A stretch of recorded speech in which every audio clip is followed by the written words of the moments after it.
जीवन मात्र से नासत विनयनंत ताते सर्वारंभ में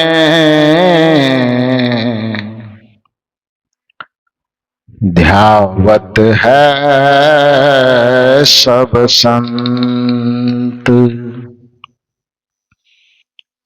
हरिहर आदि का ब्रह्म है जगत पूज्य जो को सद्गुरु की पूजा किए सबकी पूजा हो, सबकी पूजा हो। मेरे व्यावहारिक एवं पारमार्थिक जीवन के प्रबल प्रेरणा स्रोत परमाराध्य परम पूज्य सद्गुरुदेव जी छत्तीसगढ़ के पावन धरा पर स्थित धमतरी जिला के अंतर्गत ग्राम जोरा तराई में आयोजित त्रिदिवसीय सत्संग समारोह के तीसरे दिन के इस समापन सत्र में मंच पर विराजमान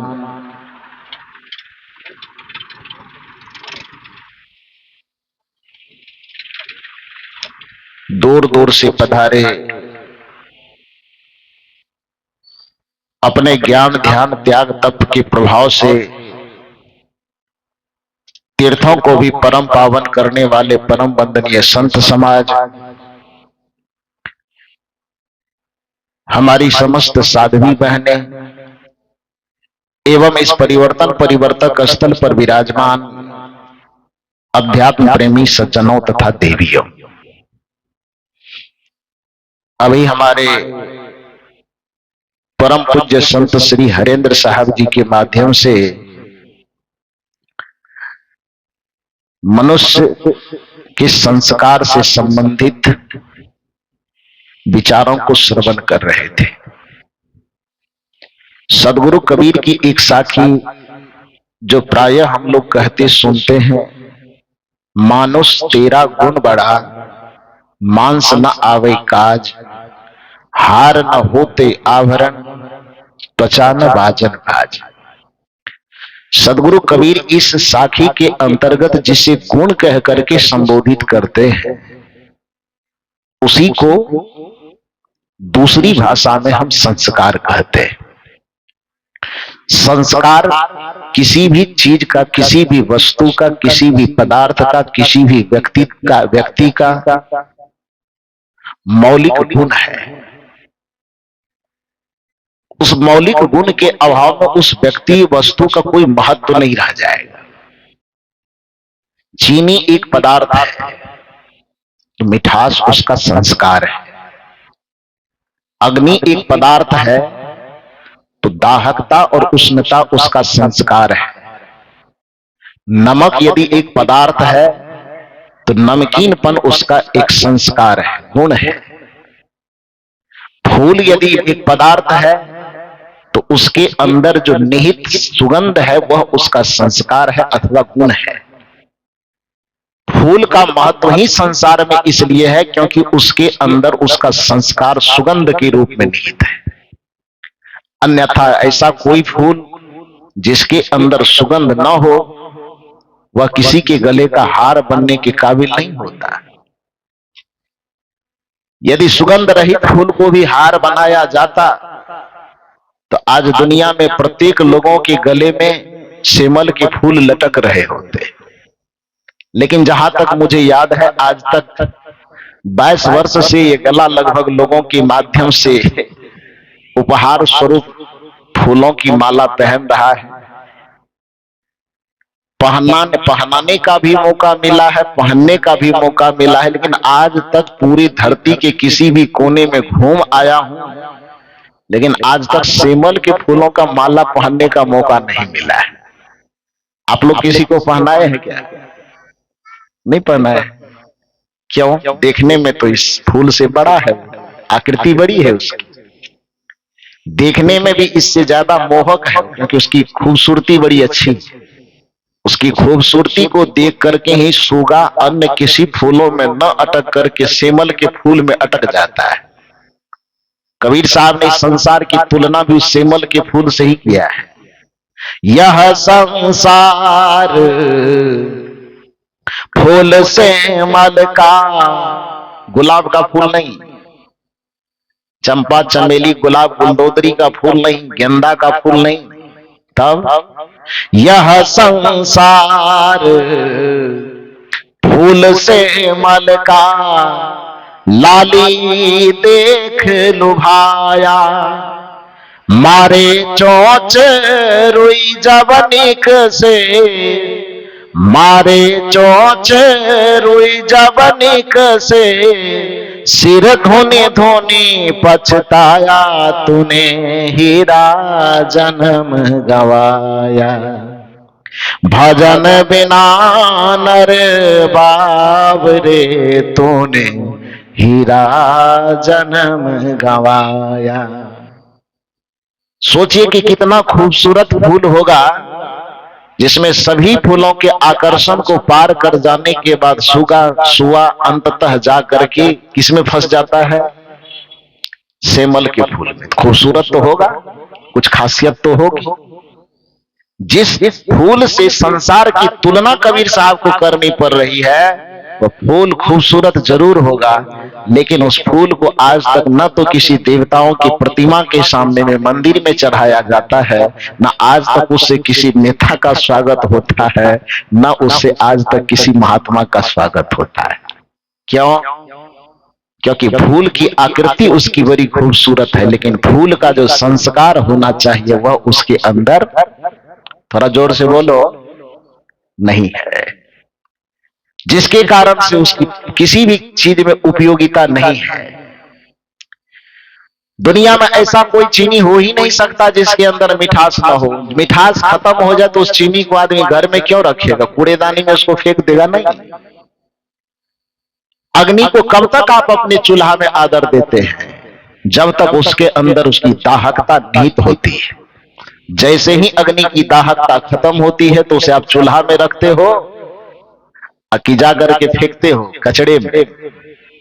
क्या करते हो? कचड़े में फेंकते हो।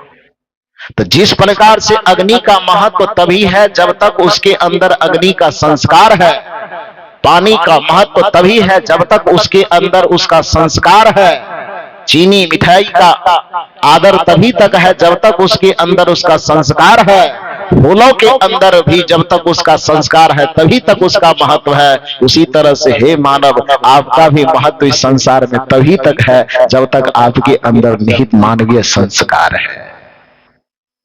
इसलिए कबीर साहब कहते हैं, मानुष तेरा गुण बड़ा, मांस न आवे काज, हार न होते आभरण, त्वचा न बाजन बाज।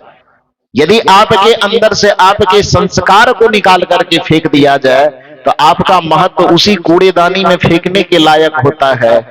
जिसको एक उदाहरण के माध्यम से आप समझिए। मान लीजिए गर्मी का महीना धीरे धीरे आ रहा है, आपके यहां मेहमानी कोई आ जाए, अतिथि, स्वाभाविक है कि अभी इस जमाने के अनुसार आपके यहाँ कोई अतिथि आएंगे तो चॉकलेट बिस्कुट से तो काम चलेगा नहीं। पुराने जमाने में चलता था। हम लोग भी बच्चे थे जब कोई मेहमान नानी के गांव से आता था या और कहीं से आता था तो बस एक डब्बा पार्ले जी बिस्कुट कुछ चॉकलेट, इससे काम चल जाता था। आज के जमाने में वो नहीं चलता है। दुकान गए, मान लीजिए कोई मेहमान जोड़ा तराई आना है अपने बहन के यहाँ मेहमानी करने, तो हाथ में कुछ मिठाई का थैला चाहिए। तो गया एक होटल और बढ़िया ढंग से मिठाई खरीद लिया होटल वाला भी अपना थोड़ा दिखाने के लिए कि मैं भी कोई साधारण दुकान वाला नहीं हूं, तो बढ़िया डिजाइन का कार्टून डब्बा छपवाया है। उस डब्बे में मिठाई भर दिया, रसगुल्ला एकदम लिया, आपने प्लास्टिक में लिया, लेकर के आ गए। गर्मी से तरबतर, पसीना से तरबतर। सबके घर में एसी कूलर लगा हुआ है, मेहमान एसी में बैठ गए। आपके हाथ से मिठाई का डब्बा आपकी बहन के हाथ में गया, वो डब्बा लेकर के क्या करेंगे? भाई को तो एसी पंखा में बैठाया ही, एसी पंखा ना हो तो हाथ में झेलने वाला पंखा देगा। तो मेहमान को हाथ में झेलने वाला पंखा भले मिलेगा, लेकिन वो मिठाई का थैला जो है उसको कौन सा पंखा मिलेगा? कौन मिलेगा? अरे फ्रिज मिलेगा कि नहीं मिलेगा? उसको स्पेशल एसी मिलेगा। तो फ्रिज में जो वो डब्बा जाएगा तो उसमें से केवल रसगुल्ला निकल करके जाएगा कि साथ में डब्बा भी जाएगा? अरे सब एक्सपीरियंस है आप लोगों को।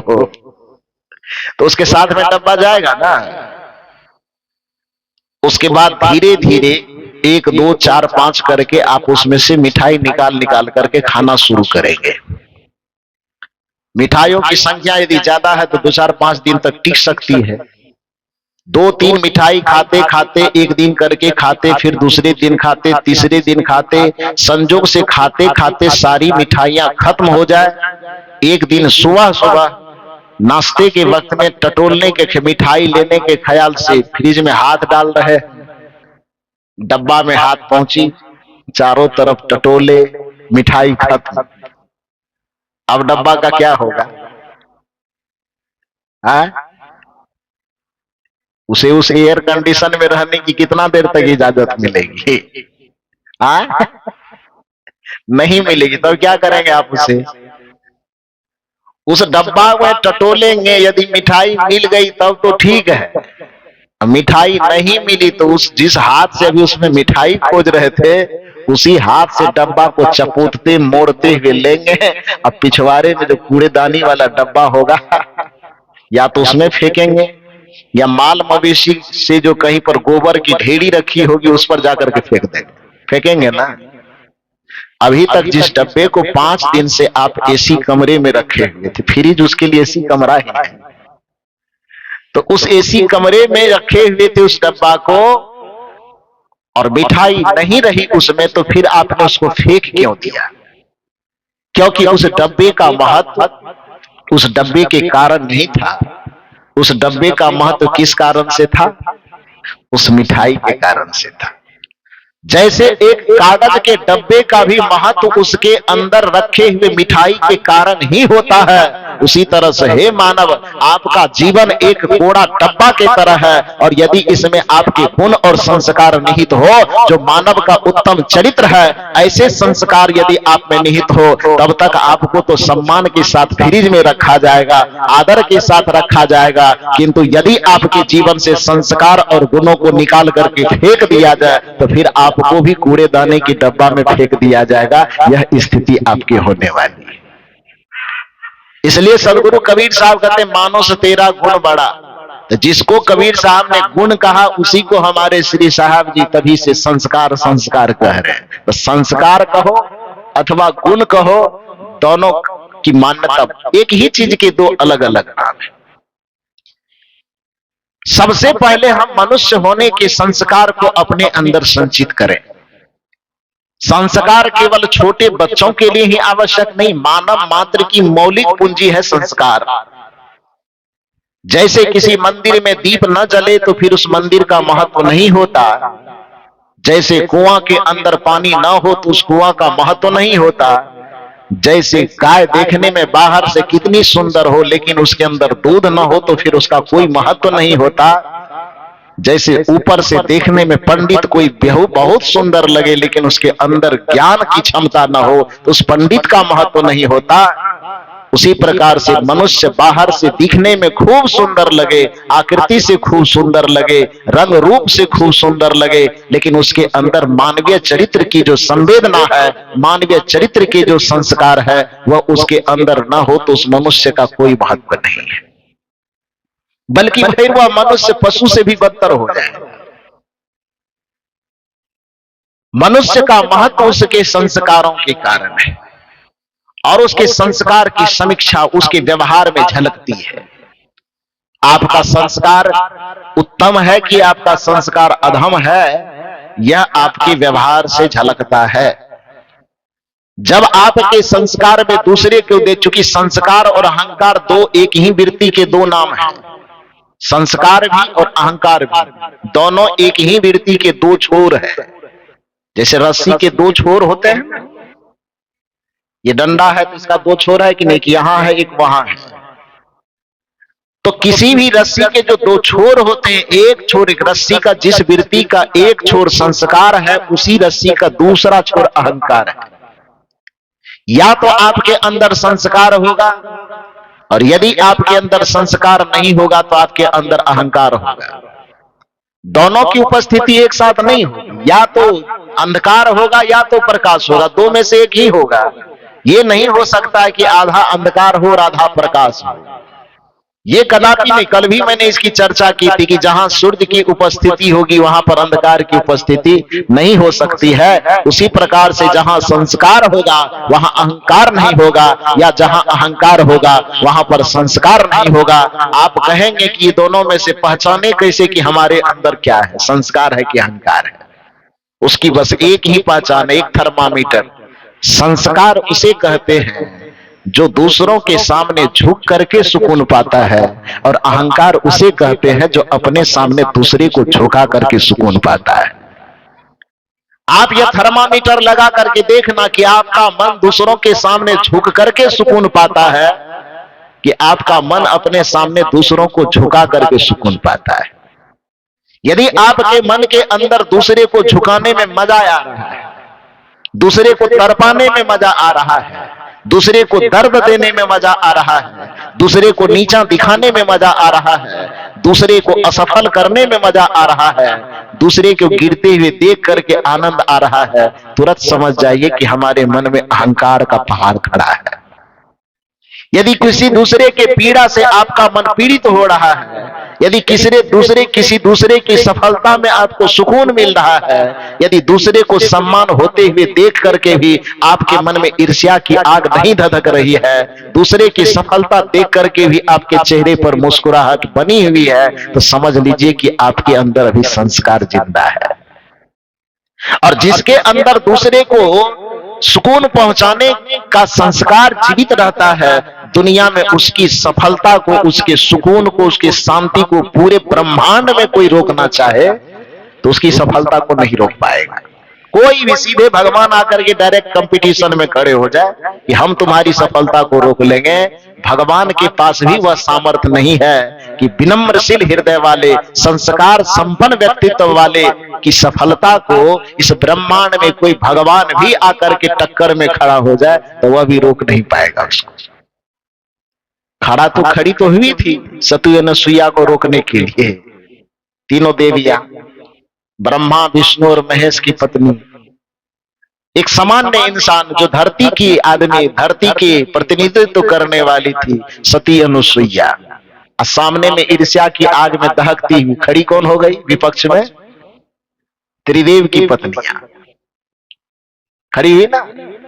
जिसको दुनिया के सामने जगत जननी की उपाधि प्राप्त है, उस जगत जननी के मन में एक धरती पर जीने वाली ऋषि संतान के प्रति, ऋषिकाओं के प्रति मन में एक ईर्ष्या की आग धधक गई।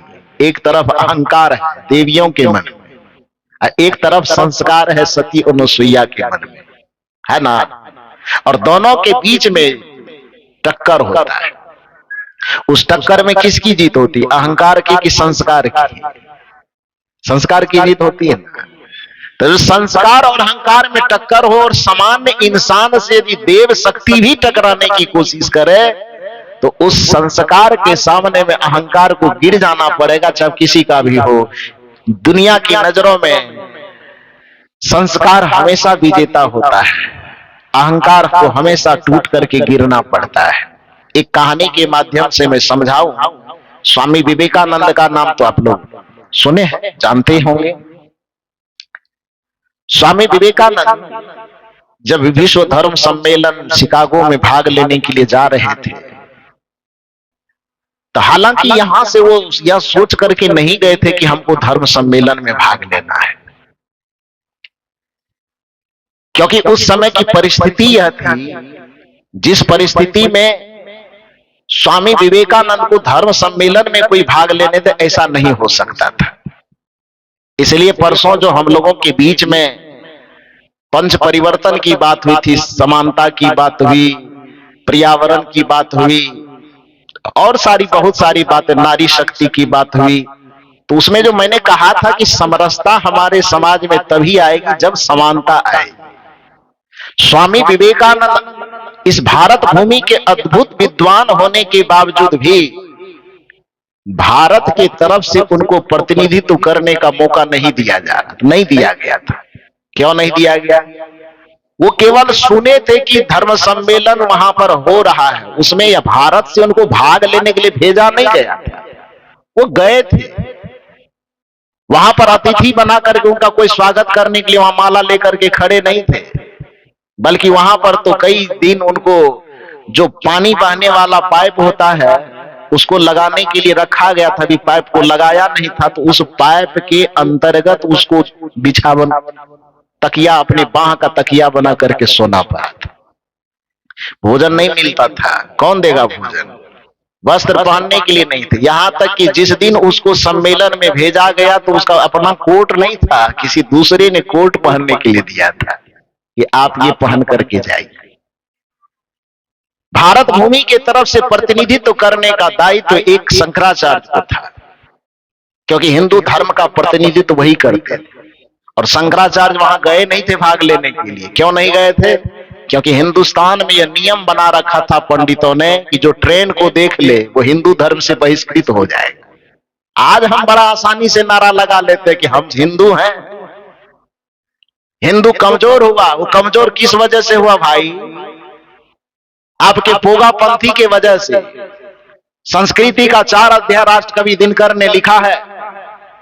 जब हम लोग प्रोफेसर बनने के लिए एग्जाम दे रहे थे, प्रोफेसर की पढ़ाई के क्रम में संस्कृति के 4 अध्याय को पढ़ना पड़ा, तो कहा गया है उसमें कि हिंदू धर्म को पंडितों ने छुई मुई बना करके रख दिया था कि चलती हुई ट्रेन पर कोई व्यक्ति चढ़ ले तो उसका बिना कोई दोष होने के बावजूद भी उसको कहता था कि आपने ट्रेन पर चढ़ाई की, अंग्रेज की गाड़ी पर चढ़ लिए जाइए, आप हिंदू धर्म से बहिष्कृत हो गए।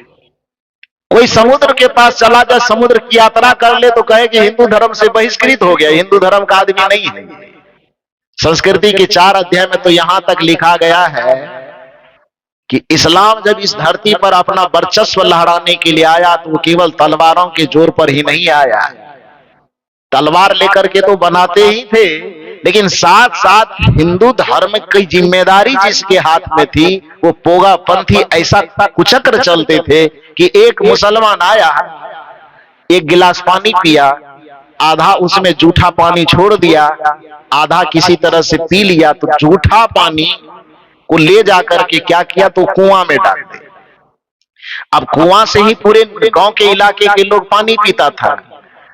अब जो पूरे गांव वाले को ये पता भी नहीं है कि कुआं में जूठा पानी किसने डाला, नहीं डाला, हाँ डाला, नहीं डाला, लेकिन 1 गिलास पानी में आधा गिलास किसी मुसलमान ने पी करके और आधा गिलास जूठा पानी यदि उस कुआं में डाल दिया और उस कुएं भर का पानी यदि जोरा तराई वाला पी लिया पूरा, पंडित जी को मालूम हो गया कि जूठा पानी कुआं में पड़ा और पूरे सब लोगों ने पानी पी लिया। पीने वाले को पता भी नहीं है, तो पर भी पंडितों के द्वारा ये बहिष्कार होता था कि पूरे गांव वाले ने मुसलमान का जूठा पानी पिया, ये हिंदू धर्म से क्या हो गया? बहिष्कृत हो गया। अब बताओ, हिंदू धर्म कमजोर नहीं होगा? कमजोर होगा कि नहीं होगा? कमजोर किया किसने? आज खाली झंडा फहराने से काम नहीं चलेगा। वो तो सौभाग्य मानो कि सदगुरु कबीर साहब, हालांकि लोग कहते हैं कि कबीर साहब सनातन के रक्षक नहीं है, हालांकि मेरा विषय दूसरा है, उधर नहीं जाऊंगा, लेकिन पीएचडी करने के दरमियान में जब सदगुरु कबीर साहब के दर्शन पर मेरा शोध चल रहा था तो उस समय इलाहाबाद विश्वविद्यालय के बहुत सुंदर, बहुत ही विद्वान प्रोफेसर पंडित गोविंद त्रिगुणायत, उन्होंने पीएचडी के अंतर्गत जो सदगुरु कबीर साहब के दर्शन पर शोध किया है, उसने पुस्तक का नाम रखा है कबीर विचारधारा। जो इलाहाबाद विश्वविद्यालय के प्रोफेसर थे, कबीर विचारधारा नाम की पुस्तक जब उन्होंने लिखा तो उसमें उन्होंने शोध करके दिया है कि 14वीं 15वीं शताब्दी में जो संक्रमण का काल चल रहा था, जिस समय तलवार की बदौलत उधर से मुसलमान आदमी को धर्म परिवर्तन करवा रहा था, इधर से पंडित अपनी पोगा पंथी के कारण लोगों को धर्म छोड़ने पर विवश कर रहा था। उस परिस्थिति में सदगुरु कबीर आए, जिन्होंने हिंदुओं को मुसलमान बनने से रोका और सनातन धर्म की रक्षा की। यदि सदगुरु कबीर उस जमाने में नहीं होते तो आज जो सनातन धर्मियों का नक्शा इस भारत पर दिखाई देता है, सनातन धर्म का नक्शा नहीं दिखता। इसलिए कबीर साहब सनातन के विरोधी नहीं बल्कि सनातन के सबसे बड़े संरक्षक है। ये किसने शोध किया है? पंडित गोविंद त्रिगुणायत। ये शोध प्रमाण कहां पर दिया है? तो प्रयागराज विश्वविद्यालय के जो हिंदी विभाग के प्रोफेसर रह चुके, उसके शोध ग्रंथ का नाम है कबीर विचारधारा। नाम क्या है? पंडित गोविंद त्रिगुणायत। बात समझ में आई? तो स्वामी विवेकानंद जब वहां गए तो पहले तो इधर से भारत से भेजा नहीं गया, वो अपने मन से केवल देखने के लिए गए थे। भारत के तरफ से हिंदू धर्म का प्रतिनिधित्व करने का मौका मिला था शंकराचार्य को, कुर्सी लगी हुई थी, लेकिन शंकराचार्य जा नहीं सकते थे क्योंकि उनके दिमाग में पोगापंथी भरा हुआ था कि समुद्र को जो पार करेगा वो हिंदू धर्म से क्या हो जाएगा? बहिष्कृत हो जाएगा। तो दूसरे के लिए नियम बनाया तो अपना कैसे पार करेगा? करेगा? धर्म सम्मेलन हो कहां रहा है? समुद्र के पार में, विदेश में। नियम बना रखे हैं कि समुद्र को जो पार करेगा हिंदू धर्म से बहिष्कृत हो जाएगा। तो जाएगा कैसे? नहीं जाएगा ना। स्वामी विवेकानंद जब गए और वहां पर उन्होंने सब लोगों के भाषण को सुना तो विवेकानंद जी के मन में औखलाहट हुई कि जितनी बात ये बोल रहे हैं, यदि मुझको मौका मिल जाए तो इनको तो मैं छक्का छुड़ा दूंगा। उनके मन में ये भाव हो रहा है। तो उनके मन में हुआ कि भारत के तरफ से जो कुर्सी लगी हुई है, केवल उस पे पोस्टर चिपका हुआ है भारत, भारत वाला कुर्सी तो खाली है, यहां तो कोई बैठा हुआ है नहीं। तो वहां के कमेटी के लोगों से उन्होंने कहा कि मैं भी भारत का ही रहने वाला हूं, कृपा करके मौका एक मुझे दे दीजिए। भारत वाली कुर्सी खाली है, मैं भी भारत का नागरिक हूं, किसी भी तरह से मुझको 5 मिनट के लिए भी आप समय दे दीजिए। कमेटी वालों ने कहा कि आपकी बातचीत से तो मैं प्रभावित हूं, लेकिन कुछ भी नियम से चलेगा ना। आप भारत के हैं ये मैं मानने के लिए तैयार हूं, लेकिन भारत में जो धर्म है जिसको हिंदू धर्म कहते हैं, हिंदू धर्म का कोई प्रतिनिधि यहां आया नहीं, कुर्सी खाली है, यह भी मैं देख रहा हूं। लेकिन कोई भी आ जाए तो उसको तो, अब क्रिकेट खेलने की बात हो तो कमेटी में वो क्रिकेट वाला खिलाड़ी ना हो, अब कोई भारत से चला जाए हमको ले लीजिए तो नहीं ना होगा, कानून नहीं ना मानेगा इस चीज को। तो कमेटी के लोगों ने कहा कि आप भारतीय हैं ये तो मैं मान रहा हूं, लेकिन भारत के हिंदू धर्म के प्रतिनिधि आप हैं ये हम कैसे मान लें?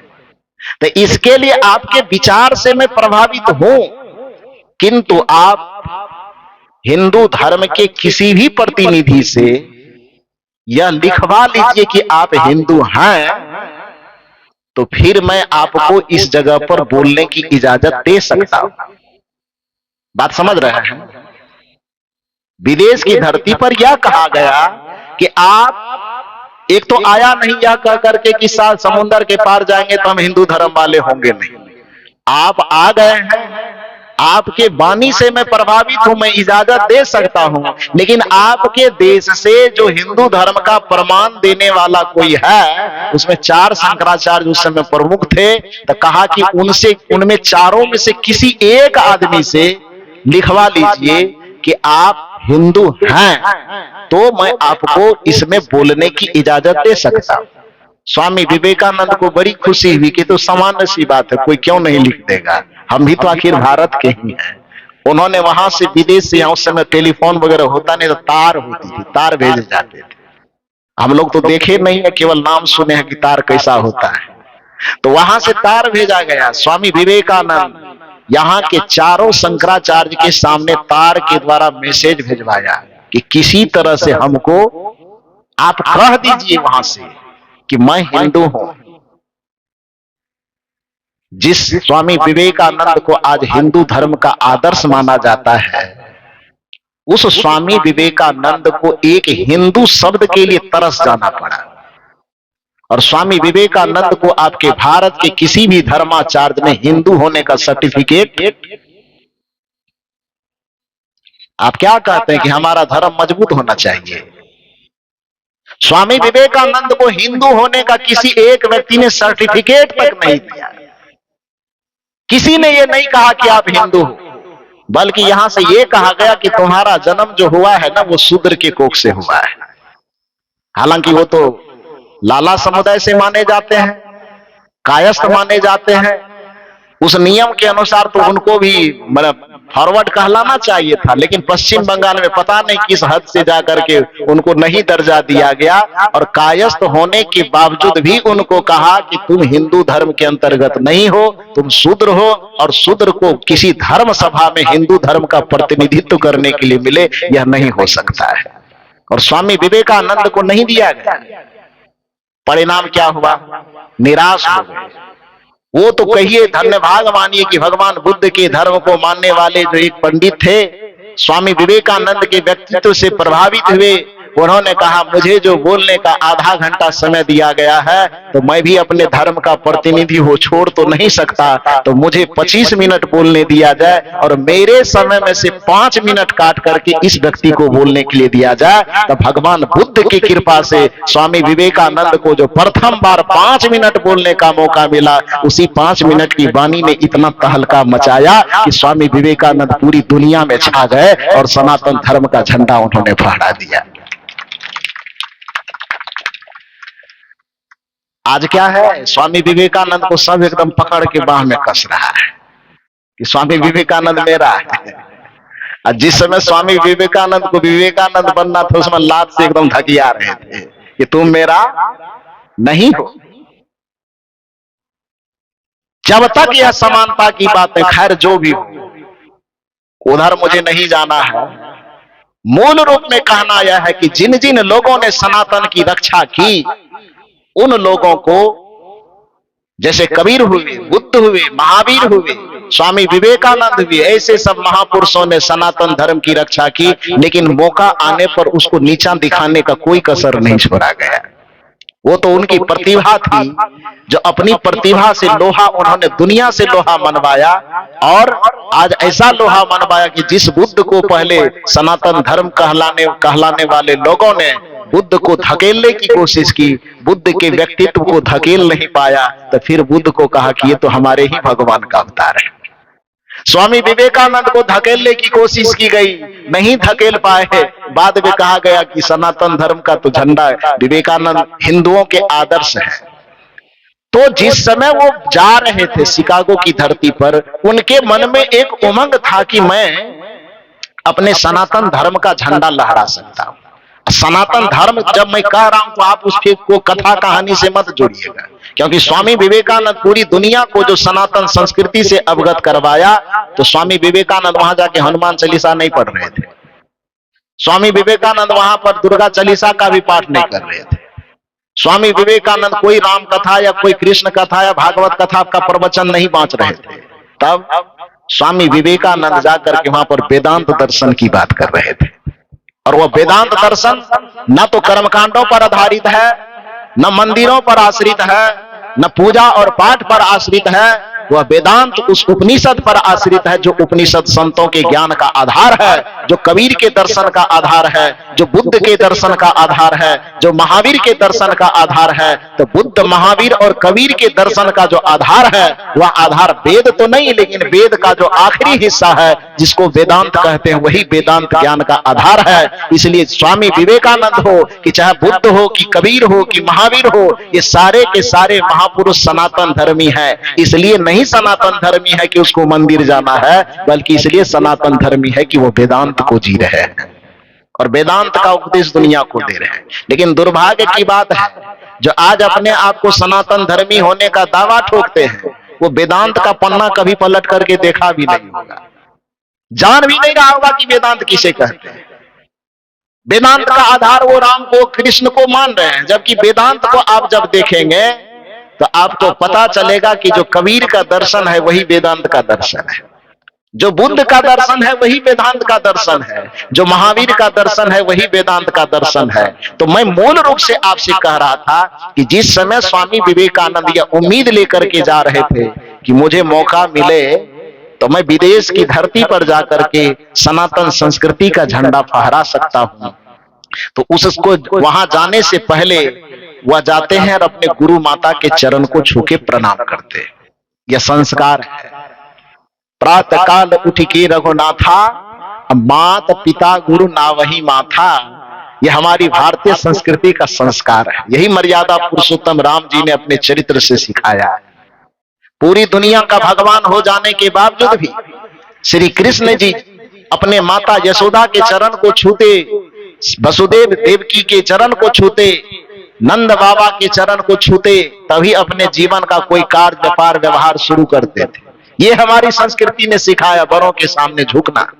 ये हमारी संस्कृति ने सिखाया कि अभिवादनशीलस्य नित्यो वृद्धो अपि सेविनः चत्वारि तस्य वर्धन्ते आयुर्विद्या यशो बलम, कि अपने से श्रेष्ठ जनों के चरण में, अपने से बड़े जनों के चरण में नित्य प्रति झुकना, यह हमारे संस्कारों की झलक दिखाता है कि जो झुकता है, क्योंकि नीति यह कहती है कि अकड़ना तो, झुकना तो जिंदगी की पहचान होती है और अकड़ना तो मुर्दों की पहचान।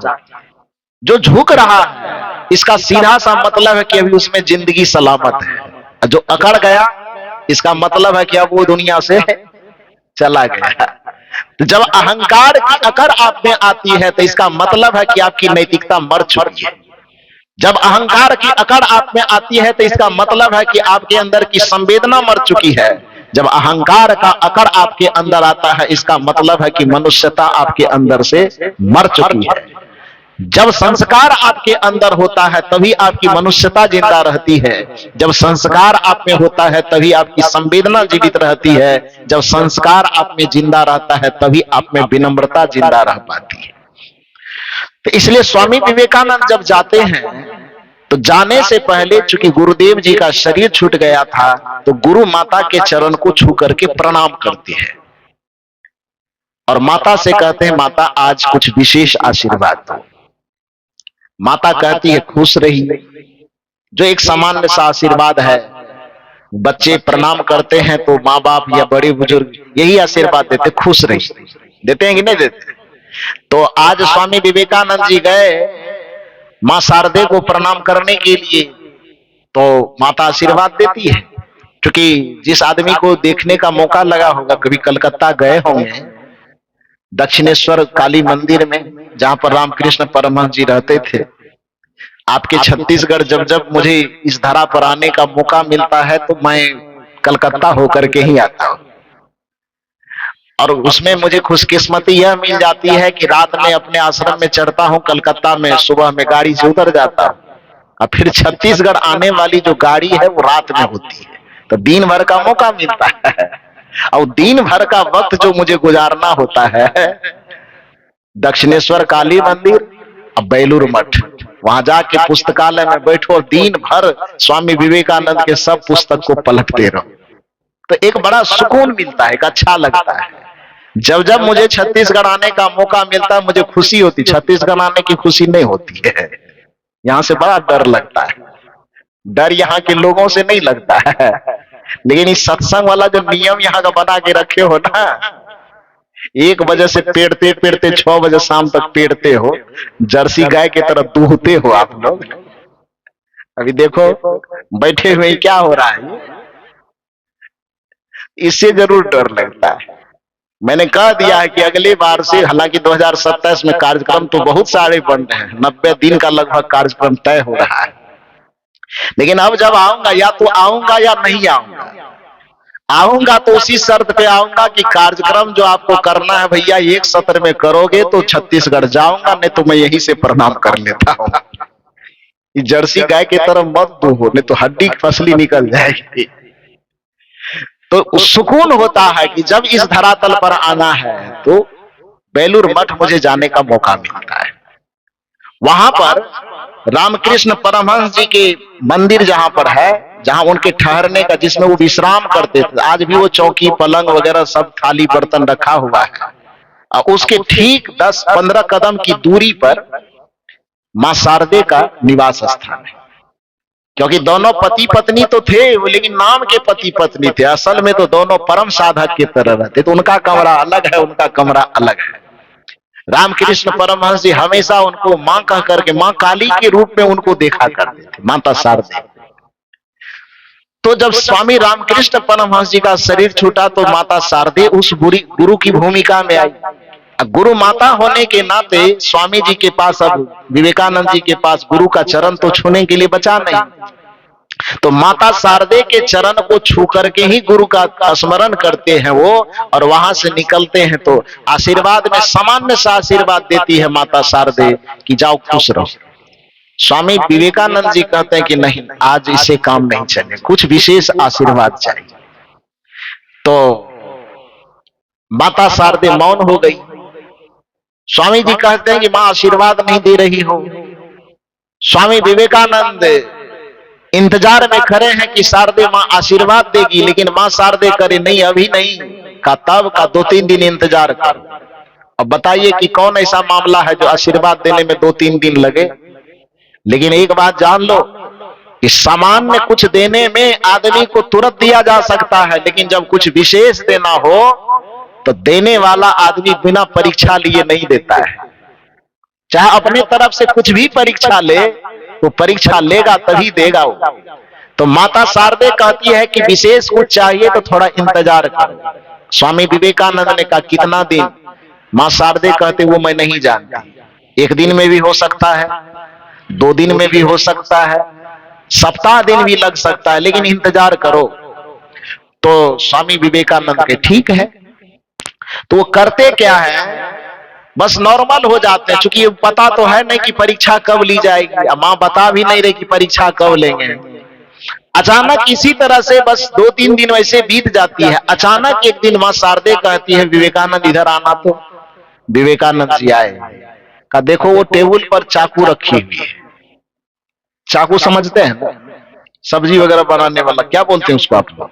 चाकू ही बोलती है। तो कहे टेबल पर चाकू रखी हुई है, चाकू थोड़ा लेके आओ। तो वो चाकू लेकर के गए। विवेकानंद दौड़े दौड़े चाकू लेकर के आ रहे हैं।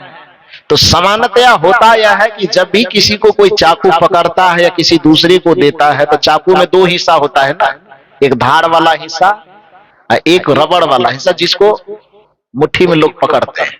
ऐसा ही है ना? इधर वाला चाकू का डिजाइन वैसा ही है कि दूसरा डिजाइन है? वैसा ही है। हाँ ठीक है। तो एक रबड़ वाला हिस्सा, एक धार वाला हिस्सा। सामान्यतया होता यह है कि आदमी जब भी चाकू उठाएगा तो रबड़ वाला हिस्सा को पकड़ेगा, दूसरे के सामने रखेगा तो अपना रबड़ वाला हिस्सा पकड़ेगा और दूसरे के सामने धार वाला हिस्सा देगा। यही करेगा ना, सामान्यतया होगा तो यही। लेकिन स्वामी विवेकानंद जब वो पकड़ते हैं तो उसको पकड़ने के बाद वह करते क्या है कि धार वाले हिस्से को अपने मुट्ठी में पकड़ते हैं और रबड़ वाला हिस्सा वो मां शारदे की तरफ बढ़ाते हैं। जैसे ही वह चाकू लेकर के नजदीक आया, मां शारदे उसके हाथ पर नजर डालती है कि कौन हिस्सा पकड़ा है और कौन हिस्सा मेरे तरफ बढ़ा रहा है। तो उसमें देखी मां शारदे कि ये धार वाले हिस्से को अपने हाथ में पकड़ा हुआ है विवेकानंद जी, और रबड़ वाले हिस्से को किसके तरफ बढ़ा रहे हैं? मां शारदे की तरफ। जैसे ही इस दृश्य को देखी कि धार वाले हिस्से को खुद पकड़े हैं और रबड़ वाले हिस्से को मेरे तरफ बढ़ा रहे हैं, मां शारदे के मुंह से अचानक हृदय से आशीर्वाद निकला, जा मेरा बेटा तू विश्व विजेता बन करके लौटना, पूरी दुनिया में अपना झंडा फहरा करके लौटना। स्वामी विवेकानंद के आंख से आंसू की झड़ी चलने लगी और स्वामी विवेकानंद ने कहा कि आशीर्वाद तो मिल गया, लेकिन माते मेरे मन में एक संदेह है, उसका जवाब दे दो। यह आशीर्वाद आपके मुंह से निकलने में 3 दिन लगा, यह आशीर्वाद तो उस समय भी दे सकती थी, क्यों नहीं दी? माता शारदे ने कहा कि उस समय ये आशीर्वाद देती तो मैं अपने मुंह से ही देती, और मुंह की बात केवल कान तक पहुंचती है। हृदय तक कोई बात पहुंचानी हो, आत्मा तक कोई बात पहुंचानी हो तो उसको मुंह से बोलने की आवश्यकता नहीं, क्योंकि मुंह की आवाज केवल कान तक जाती है, और आत्मा तक कोई आवाज पहुंचानी हो तो उसको मुंह से नहीं बोलना पड़ता है, उसको आत्मा से ही बोलना पड़ता है। आज तो परीक्षा में पास हो गया, अब स्वामी विवेकानंद करे परीक्षा हुआ कब? परीक्षा हॉल में तो बैठे नहीं, क्वेश्चन पेपर तो आया नहीं। माता शारदे ने कहा कि यह परीक्षा ऐसी थी जिसको कॉपी कलम की आवश्यकता नहीं थी। कहा क्या परीक्षा ली? कहा ये चाकू जो मंगवाई ये परीक्षा ही थी तुम्हारी। स्वामी विवेकानंद ने कहा कि इसमें परीक्षा क्या ली? यही अहंकार और संस्कार की परीक्षा है।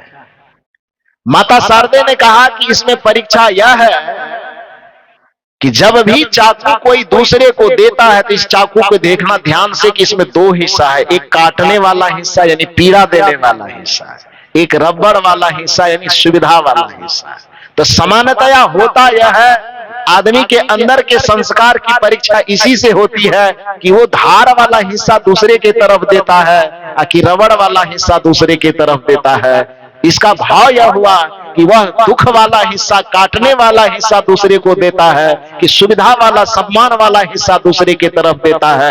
अपने लिए क्या रखता है और दूसरों के तरफ क्या देता है। कदाचित यदि तू रबड़ वाला हिस्सा पकड़ लेता तो इससे तुम्हारे संस्कार का पता चल जाता कि सुविधा तू केवल अपने लिए चाहता है और पीड़ा दूसरे के लिए चाहता है। लेकिन अपने तरफ धार वाला हिस्सा रख करके तुम्हारे संस्कार ने यह दिखा दिया कि दुनिया की जितनी कांटे हो तुम अपने झोली में भर सकते हो, और दुनिया में जो तुम्हारे जीवन में फूल खिल सकता है वह दूसरों को अर्पण कर दोगे। इसी संस्कार को देख करके मैं तुम्हें आशीर्वाद दे दी कि तू पूरी दुनिया में नाम रोशन करेगा।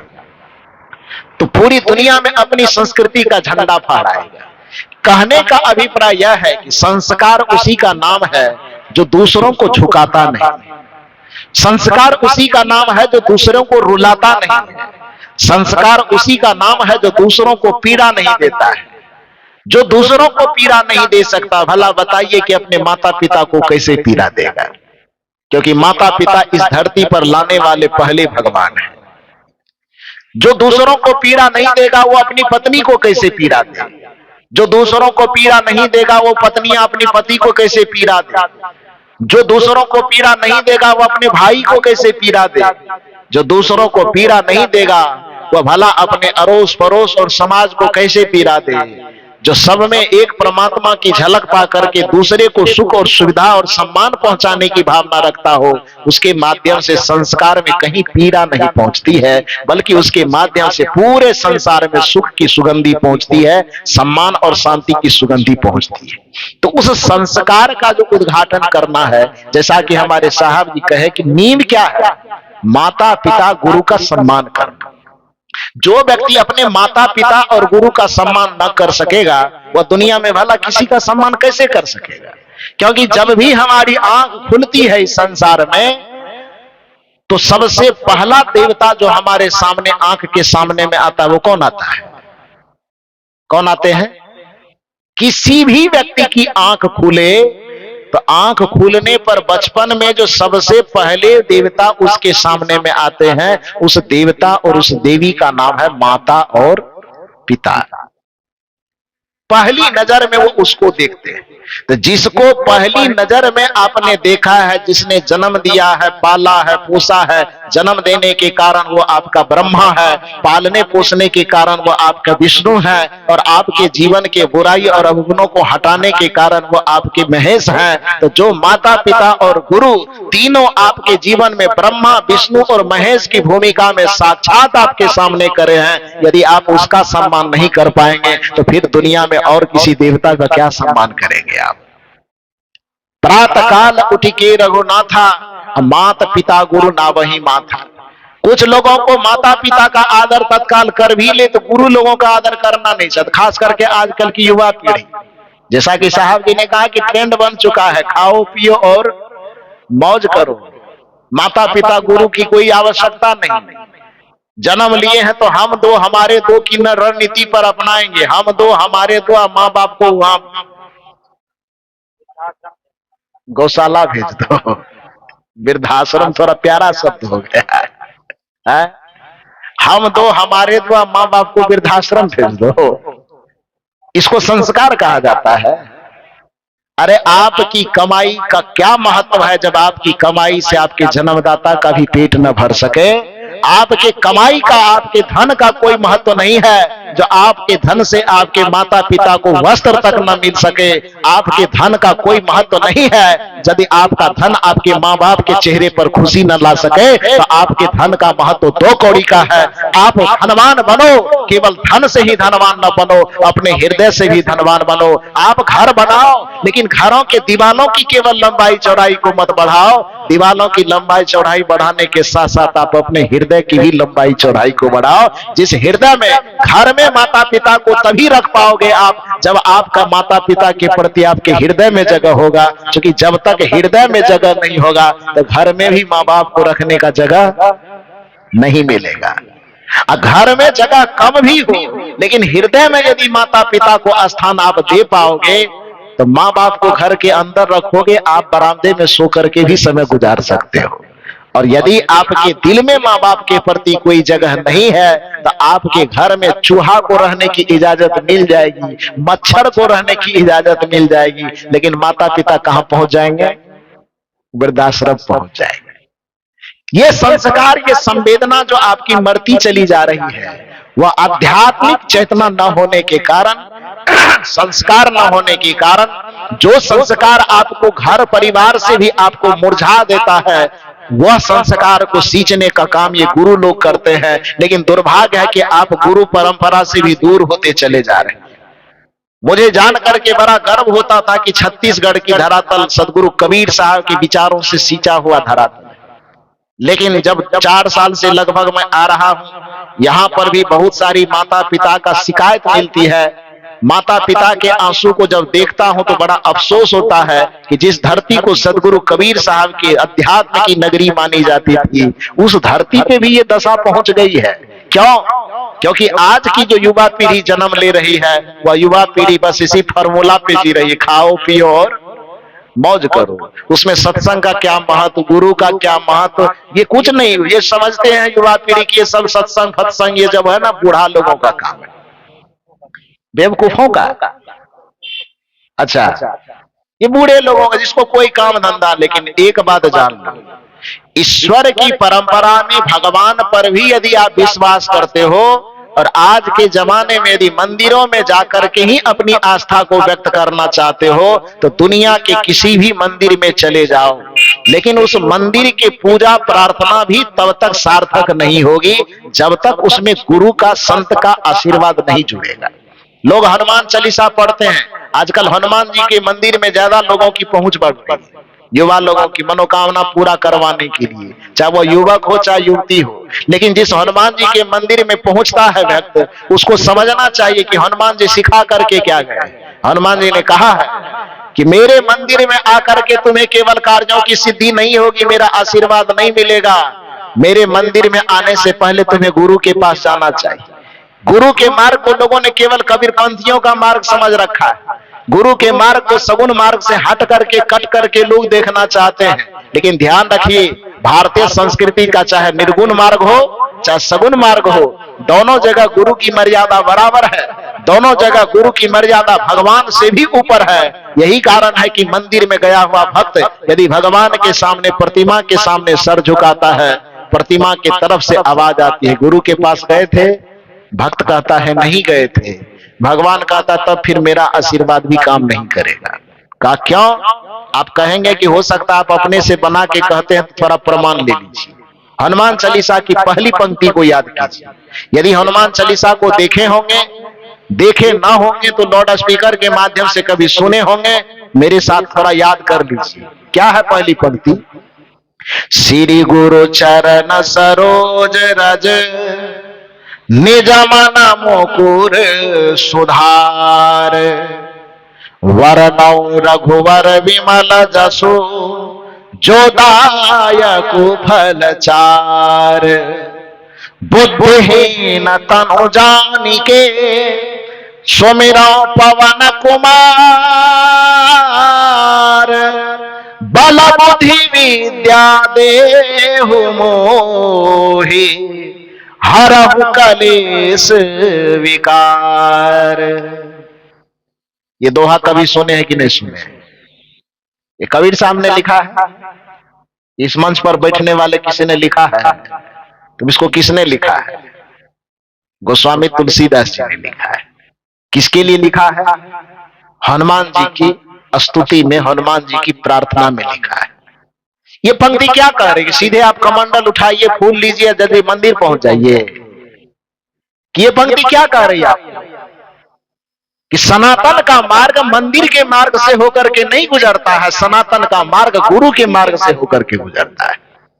सनातन की शुरुआत होगी तो सीधे राम जी के मंदिर की तरफ झांकने की जरूरत नहीं है, बल्कि सनातन की शुरुआत होगी तो श्री गुरु चरण सरोज रज। शुरुआत कहां से होगी? मंदिर से कि गुरु के पास से? लेकिन जो मंदिर का पुजारी बनता है वो कहते गुरु की जरूरत क्या है? और गुरु की जरूरत नहीं, कदाचित मंदिर चले गए तो वहां पर भगवान यदि एक तरफा आशीर्वाद देंगे तो वो एक तरफा आशीर्वाद फलीभूत नहीं होगा। कैसे? आप देखो वो लाइट जल रही है ना, उस लाइट में कितने तार लगे हुए हैं? उस लाइट में कितने तार लगे हैं? 2 तार। इलेक्ट्रॉनिक भाषा में आप बोले तो एक को कहेंगे आप निगेटिव और दूसरे को कहेंगे पॉजिटिव। उस साउंड बजाने वाले के भाषा में कहो तो एक को कहोगे माइनस और दूसरे को कहोगे प्लस, कहेंगे ना माइनस प्लस।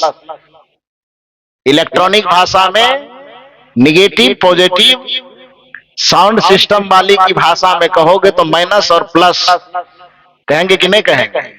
और गांव देहात वालों की भाषा में कहो तो नरम और गरम। जो खुंदा लगा करके तार चलाता है तो नरम गरम कहेगा ना। वो जो वहां से बिजली करंट आएगी उसको बोला जाएगा गरम। जिससे अर्थ लेता है, जमीन में भी कोई गला गला के कोई अर्थिंग लेता है उसको क्या बोलते हैं? नरम बोलते हैं। उसको गरम और नीचे वाले को, अर्थ वाले को नरम बोलते हैं। तो चाहे निगेटिव पॉजिटिव कहो, चाहे माइनस प्लस कहो, चाहे नरम या गरम कहो, लेकिन 2 की जरूरत है ना जी। उस दोनों में से कल्पना करो कि एक तार को उसमें जोड़े रखो, एक तार से कनेक्शन काट दो, चाहे माइनस को काटो कि प्लस को काटो, चाहे निगेटिव को काटो कि पॉजिटिव को काटो, बस एक को जोड़े रखो और एक से कनेक्शन काट दो। लाइट कितना जोर से होगा? क्या होगा? बिहार में तो नहीं होगा, छत्तीसगढ़ में क्या गुंजाइश है पता नहीं। उस बल्ब में रोशनी लाने के लिए, बल्ब को प्रकाशित होने के लिए एक तार का जुड़ा होना काफी है कि दोनों तार का जुड़ना काफी है? दोनों तार जुड़ेगा तब न रोशनी होगी।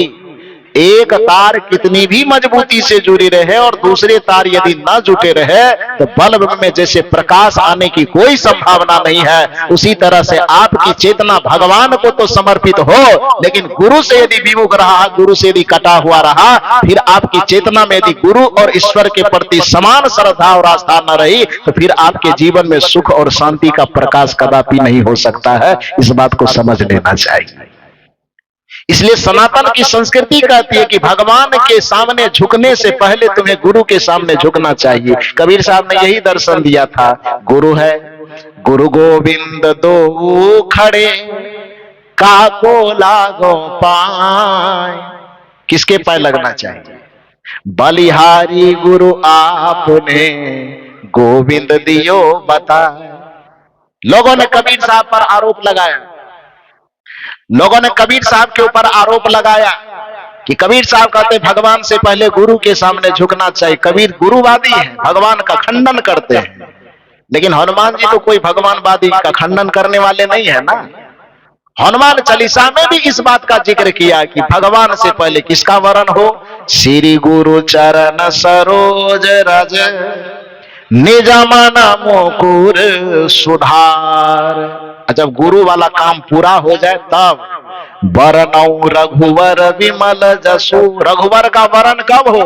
गुरुवर से पहले कि गुरुवर के बाद में? सनातन संस्कृति कहती है पहला स्टेज है गुरुवर, अब तब दूसरा स्टेज है रघुवर। लेकिन यहाँ पर लोग कहते हैं हमारे पास रघुवर है तो गुरुवर की जरूरत क्या है? तो फिर काम बनेगा नहीं। इसलिए यदि आप भगवान के मंदिर में जाते भी हो तो उसकी मनोकामना ही पूर्ण होगी जिसमें गुरु का आशीर्वाद सम्मिलित हो। इसलिए हनुमान चालीसा की एक पंक्ति और दोहराइए, वह पंक्ति क्या है? जय जय जय हनुमान गोसाई। आगे बोलिए आप। इतना कम जोर से बोलते हैं आप लोग।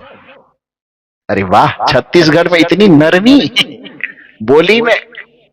लेकिन ईमानदारी से बताइएगा, जब पति पत्नी में झगड़ा जब होता है तो इतने नरम नरम से बोलते हैं क्या? तो पति पत्नी वाला में तो हो भी जाएगा नरम नरम, लेकिन कदाचित सास बहू में, ननद भाभी में झगड़ा हो तब आवाज इतनी धीमी रहती है।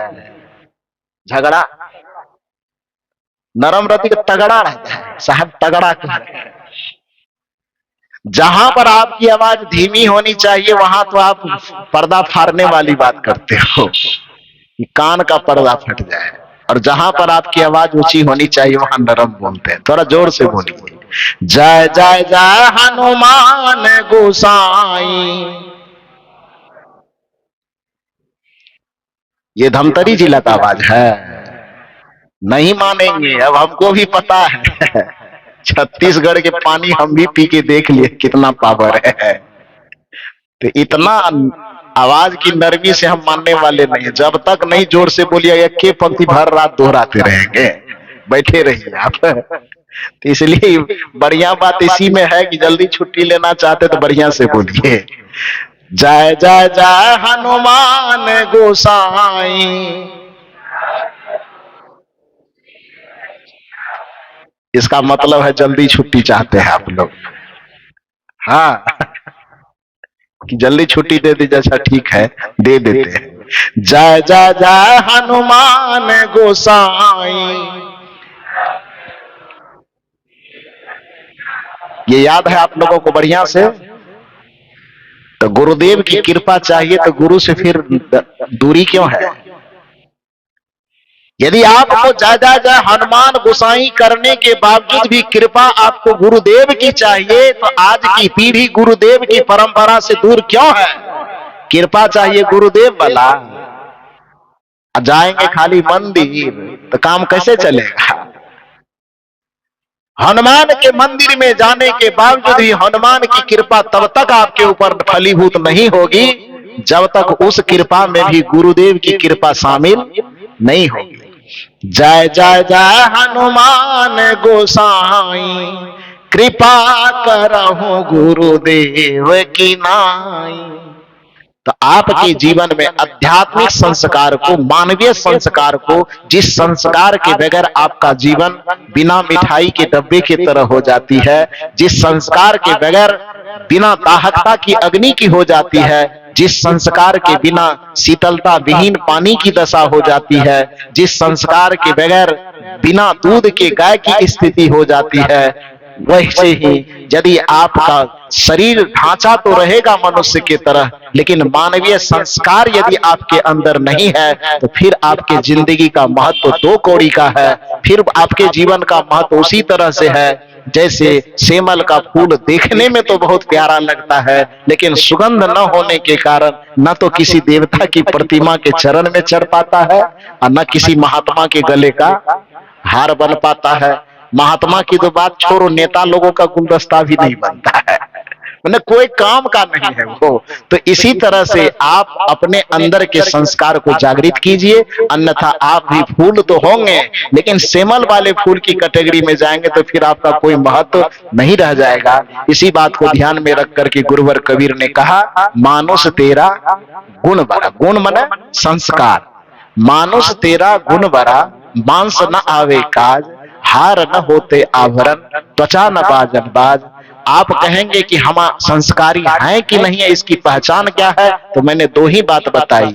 यदि आपको दूसरे को झुका करके तब हृदय को शीतलता मिलती है तो समझ लीजिए कि हमारे अंदर अहंकार है, और दूसरे के सामने झुक करके यदि आपको सुकून मिलता है, प्रसन्नता मिलता है, तब मान लीजिए कि हमारे अंदर क्या है? संस्कार है। बस इतना ही निवेदन करके 3 दिन से आप लोग एकदम नियमित समय में आकर के इतना देर बैठ करके मेरी 3 दिन के बकवास को आपने झेला है। इसके लिए आप सबों को बहुत बहुत साधुवाद देता हूं। 3 दिन के दरमियान में हंसने बोलने के क्रम यदि मुंह से कुछ ऐसी बात निकल गई हो जिससे आपके अंतर मन को ठेस लगे, उसके लिए दोनों हाथ से जोड़ करके क्षमा याचना भी करता हूं। आप लोग बड़े उदार हैं, गलतियां कुछ हो गई होगी जाने अनजाने में तो क्षमा जरूर करेंगे। महात्मा समझ करके भले न क्षमा करें, लेकिन हम आपके बेटे की तरह है, हम आपके भाई की तरह है, हम आपके मित्र की तरह है। एक महात्मा समझ करके क्षमा कर सको न कर सको, अपना बेटा, अपना भाई, अपना मित्र समझ करके तो माफ कर ही सकते हो। तो आप सबको बहुत बहुत साधुवाद देते हुए मंचासीन हमारे जितने पूज्य संत गुरुजन हैं, सबके चरणों में कोटि कोटि नमन वंदन करते हुए दर्शक दीर्घा में विराजमान जितने देव एवं देवियां हैं, सबके हृदय में रमन करने वाले रमैया राम उस परमात्मा को सादर प्रणाम करते हुए एक स्वस्ति बातें कहता हूं। स्वस्ति बात कहने से पहले मैं कहना चाहूंगा कि इस आयोजक मंडली के जितने सारे सदस्य हैं, जिनके माध्यम से मुझे यहाँ पर बुलाया गया, मैं चाहता हूं कि एक बार उन लोगों के लिए जोरदार ताली बजा करके उनका अभिनंदन कीजिए। सबको बहुत बहुत साधुवाद। इतनी सुंदर व्यवस्था देने वाले, खास करके हमारे साउंड वाले भाई साहब, बहुत सुंदर बाजा आपने बजाया। फर्स्ट दिन गड़बड़ाया था, तो फर्स्ट दिन के लिए आपको धन्यवाद नहीं देंगे, लेकिन 2 दिन आपने अच्छा किया, इसके लिए एक बार उनके लिए जोरदार ताली बजा करके अभिनंदन कीजिए। तो बहुत बहुत साधुवाद भोजन बनाने वाले को, और हमारे इतने सुरीले कलाकार बंधु जो गाने वाले हैं, बजाने वाले हैं, सब इस सत्संग सभा में 4 चांद लगा दिए अपनी मेहनत से। एक बार इन कलाकारों के लिए भी जोरदार ताली बजा करके अभिनंदन।